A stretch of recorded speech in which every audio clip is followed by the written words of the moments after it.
everybody. Before we jump into today's episode, we have two sponsors we want to say thank you to for supporting this show. The first one is Routine. You guys have heard me talk about Routine, honestly, back from the early days of the podcast, and it's still a product I use every single morning.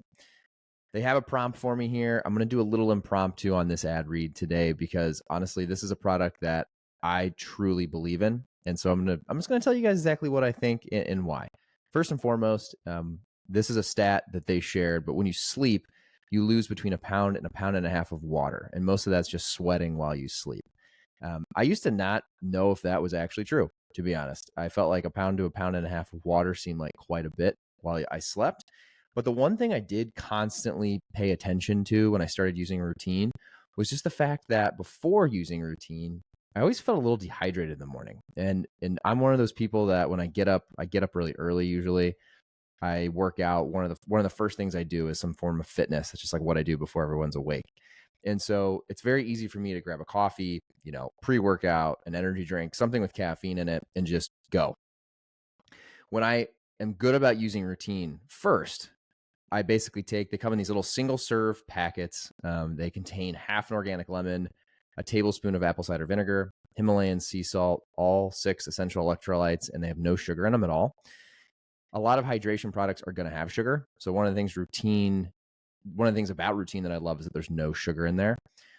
So when I am good about doing this consistently, I will take one of those single serve packets, I'll throw it in my mixer bottle, and whether I also put in a pre-workout or something with caffeine or I just drink that separately, I try to drink that first. And the days I do that, I do genuinely feel hydrated and just have a different form of clarity all morning. A lot of people have tried to make their own homemade versions of Routine, right? You see people they take a shot of the apple cider vinegar, they put a little sea salt, a little lemon in a drink. This is essentially that, but in a product that you can take with you on the go, have it ready for you first thing in the morning. I know me personally, when I'm groggy rolling out of bed, the last thing I want to do is, squeeze a lemon, cut lemons up, go get the apple cider vinegar, find my sea salt. I just rip this packet open, throw it in my water, drink it, and it's good to go.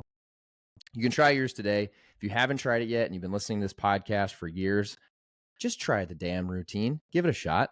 You can use code ShaneWhite30 and get 30% off your first order. So you get 30% off by using code ShaneWhite30 and go to yourroutine.com.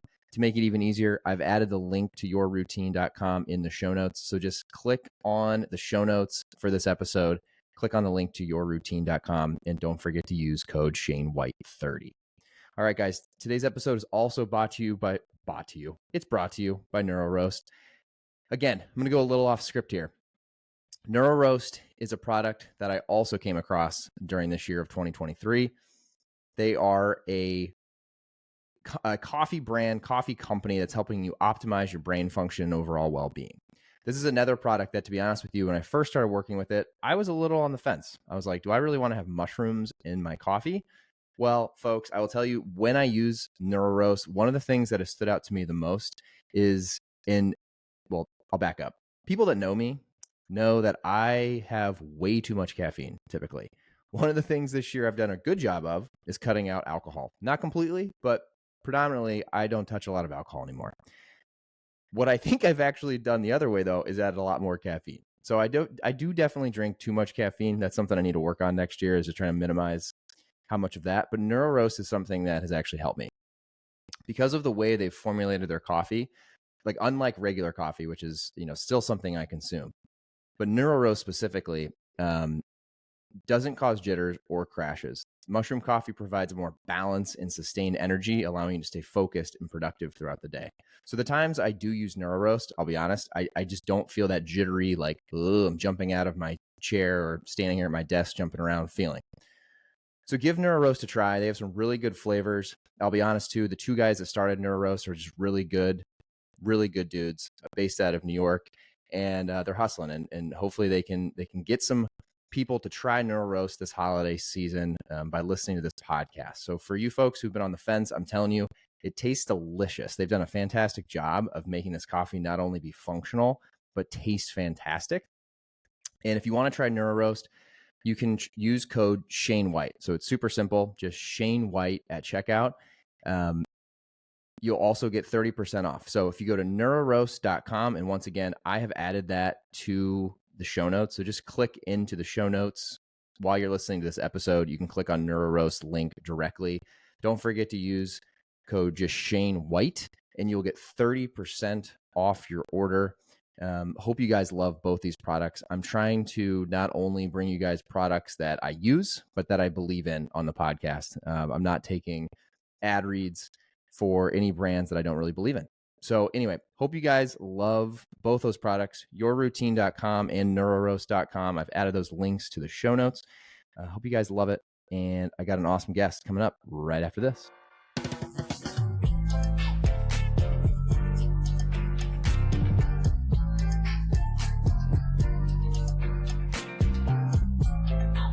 All right, everybody. Welcome to another episode. Today, we're going to talk about a fun one. Kyle and I, we get this question quite a bit, and we thought it'd be helpful just to have an episode where we completely break this down. And it's essentially the four different ways to have items fulfilled. If you're a seller on Amazon, you're going to know what we're talking about to some degree, but we're hoping to map this out in a really easy to digest manner. And if you're someone that is thinking about selling on Amazon, or you're a new brand that's thinking about launching a product, this is actually a really important conversation to listen to, because Kyle and I, that when we talk to brand new brands that are about to launch something, this is definitely a consistent question we get, and it can be a little confusing. So to break it down, we're going to talk through the difference between and the benefits of the different types. Something you've definitely heard of called, the first one's FBA, and that's fulfilled by Amazon. Anything you buy on Amazon that's Prime, that has 2-day shipping, most items that you as a consumer have probably shopped and bought on Amazon is considered FBA. We'll get into the details in a minute. The second one is called FBM, or fulfilled by merchant. That's also some items that you may have seen on Amazon. When we post this, I'll post it on LinkedIn too. We'll put some pictures of the different types so everyone can see them. The next one is called MCF, which is multi-channel fulfillment. That is actually, you're not fulfilling anything to the consumer on Amazon in that scenario, but if you're a D2C brand selling your product on your own website, MCF could be an option. And then the fourth one is buy with Prime, which is actually a hybrid of buying on your own website, but you're actually checking out and actually working through it on Amazon. So I can quickly run through. What do you think, Kyle? Run through quick, just each of those four and the benefits? Yeah, I think the other one that we could add in there too is also AWD, which is a newer one. Sure. Yeah. Not necessarily a fulfillment model, but an interesting solution potentially for some brands.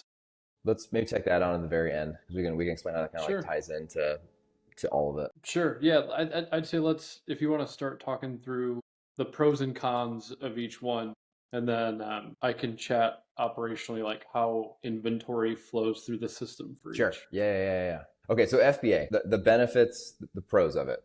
This is getting your product into an Amazon warehouse. It simplifies the fulfillment and operations side of your Amazon business by far, number one. Also, this isn't 100% of the time, but most of the time, it's going to be a lot cheaper as the seller on Amazon to use FBA compared to shipping it yourself. Reason for that is you're getting to use Amazon's incredible fulfillment network and some of the best shipping rates on earth. So FBA typically is the most efficient.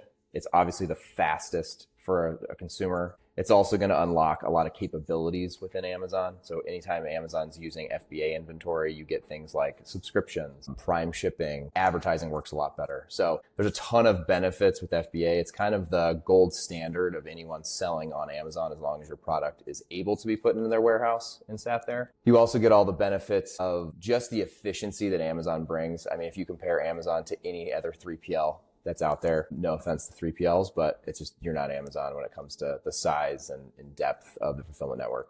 The cons kind of actually speak to the other side of that coin though, right? You are dealing with Amazon, which is a behemoth. So the downside of FBA, I would say, is the biggest one is probably if you're a brand that's got some scale, any issues that arise, whether it's with the product, whether it's with something with setup, trying to fix anything with FBA inventory is kind of a pain in the ass.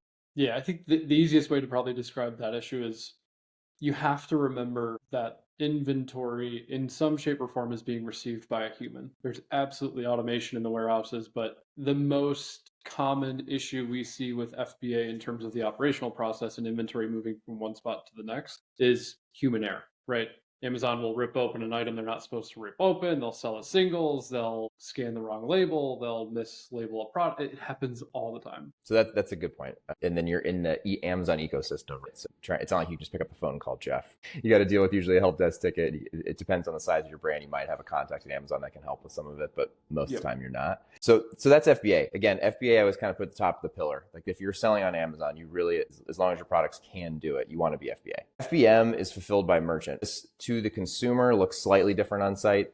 The biggest thing that makes it look different to a consumer is you no longer have that Prime shipping badge. So if you look at on Amazon and it says sold by the brand, shipped by the brand instead of shipped by Amazon, that's something that's FBM. What's happening there is it's basically like a drop ship model. You as a consumer, you purchase on Amazon, that order is then going to the seller's 3PL. And so, for example, if Kyle and I had our own fulfillment center here in Chicago, we'd sell something on Amazon. The order would go to that 3PL. They would pick it, they would pack it, they would ship it to the consumer. Obviously, what happens there is usually it's slower. Most of the time, if I buy something from Amazon here in Chicago, I get it same day, maybe a day, rarely 2 days at this point.